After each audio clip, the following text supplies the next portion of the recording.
Beautiful souls, welcome to the sacred journey of Kal Mantra. Embrace divine grace. Let the celestial vibrations uplift your spirit and guide you toward inner peace, abundance, and divine blessings.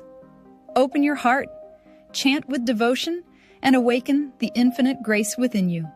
Welcome to The Explainer. Today, we're diving straight into a massive paradigm shift. We're going to explore how millions of people take deep-seated societal taboos and literally flip them upside down. We're talking about finding ultimate, sacred truths in the exact things we're usually conditioned to hide or fear. It's a total rethinking of reality itself. Now think about it for a second. We're pretty much trained by society to only look for divinity in youth, beauty, and purity, right? We naturally gravitate toward the pristine. We buy the anti-aging creams, we filter our photos, and we actively hide away any signs of decay. But what happens when we reach the end of that road? Is the sacred really only present when things are picture perfect? So we have this really stark contrast.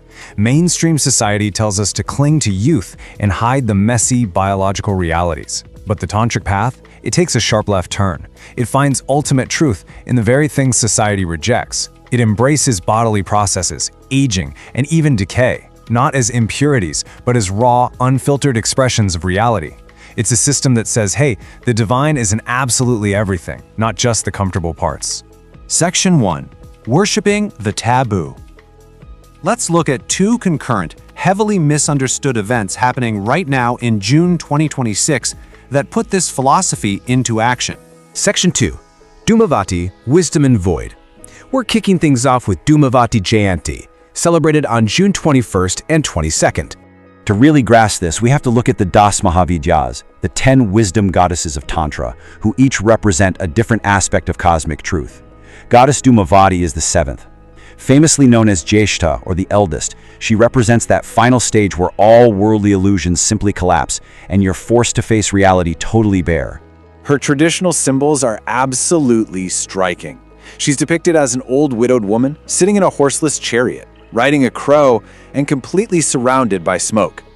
Now, while these symbols of widowhood and desolation might seem kind of ominous, they actually function as passwords to deeper spiritual truths. They force the practitioner to confront the temporary nature of physical charm and material success. So the crucial point here is that she perfectly aligns with Mahapralaya, the cosmic dissolution of all creation. As the quote notes, she represents the stage where illusions of youth and fulfillment are just completely exhausted.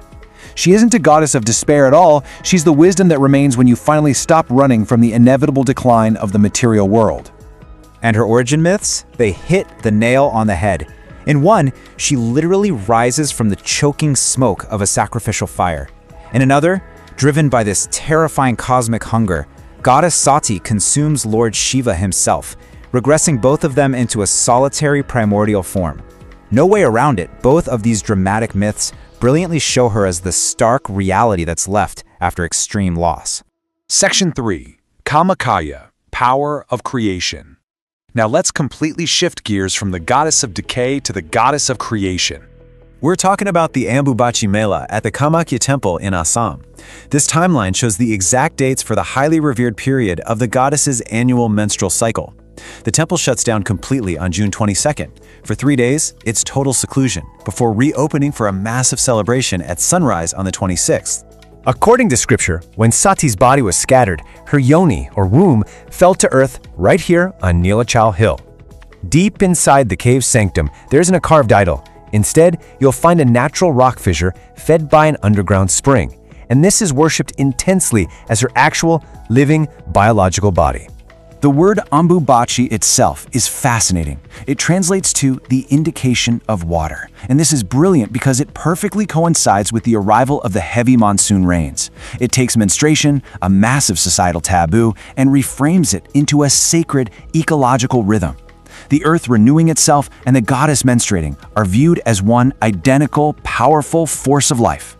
Section 4. The Eastern Mahakumbh. Because of the immense power attributed to this time, the gathering is unbelievable.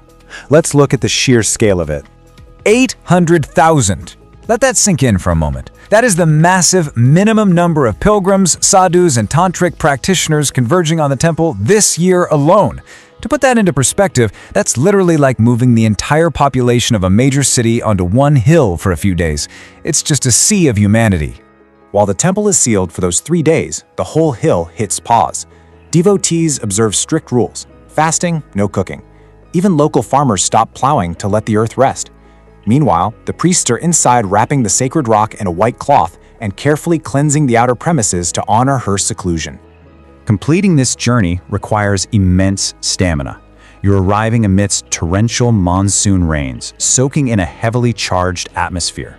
Then, on reopening day, devotees queue up for anywhere from 6 to 12 hours, shoulder to shoulder, just for a fleeting moment inside the sanctum. It is a serious physical and mental test. So why wait in the rain for 12 hours? Mostly, it's to receive the Angavastra. This is the sacred red cloth that covered the rock during the closure, absorbing the goddess's energy. Distributed freely to devotees, this cloth deliberately and beautifully shatters the shame usually linked to menstruation. It's revered as concentrated creative life force.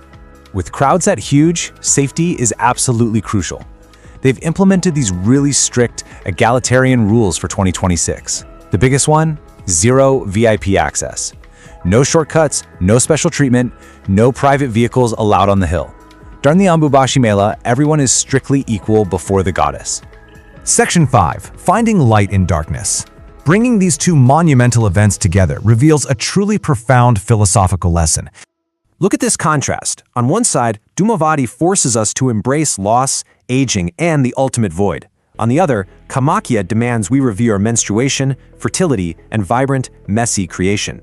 The Tantric path basically says you have to look at both extremes of the human experience without flinching or looking away. I love this teaching. When all supports fall away, what remains is the opportunity to discover an inner equilibrium. The ultimate takeaway here is huge. If we actively avoid the unpleasant, the messy, or the decaying aspects of life, we are literally putting blinders on and limiting our understanding of the universe. True wisdom requires embracing the whole shebang, the totality of life's experiences. Whether it's the generative, life-giving blood of Kamakhya or the destructive, purifying smoke of Dhumavati, divinity is present everywhere. It weaves through every stage of existence, not just in the neat, polite, curated corners of society. As we wrap up this explainer, I'm leaving you with a final provocative thought to carry with you. Can you find the sacred in the very things you were taught to fear? Think about your own aversions. Next time you encounter something society tells you is taboo, ask yourself, is there a hidden divine truth waiting to be understood right there? Thank you so much for exploring with us today. Keep asking questions and keep looking deeper. Struggling with health, financial worries, wealth, relationships, or career? Don't let these challenges hold you back. Harness the ancient power of authentic Rudraksha, planetary remedies, and Vedic astrology to restore balance and attract success. But act fast. These sacred remedies are in limited stock. Visit callmantra.com today to transform your life. If this resonated with you, join our spiritual journey. Your support keeps us growing. We'd love to hear your thoughts. So like, comment, share with friends, and don't forget to subscribe. Thank you for watching, and we'll see you in the next one.